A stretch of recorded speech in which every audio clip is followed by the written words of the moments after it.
وخت ډېر تیر شو څه خبرو اراده خو به مې وه لیکن خبرې نشم کولی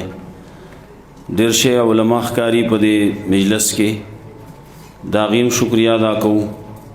څومره چې په سټیج باندې ناستي د دې بیا زمونږ د کلي مشران د دې علاقې مشران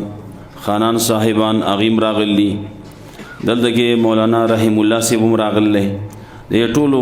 انتهایی شکریا ادا کوو الله رب العزت دې دیلا په دنیا کې او په آخرت کې د دې عوضونه ورکړي د دې نور علما راغلي د کراچۍ نه هم پکې دي مولانا نعیم الله صاحب راغلی مولانا سمیع الله صاحب دی او ډېر داسې کسان دي چې هغه موږ غواړو دا چې د هغې خبرې موږ اورېدلې وې هغې له پکې وخت ورکړی شوی وی لیکن دا وخت ډېر زیات مختصر دی د دې وجې نه ختم بخاري چې آخر پاتې دی هغې دعوت زه خپل استاذ حضرت مولانا فضل الله صاحب ته چې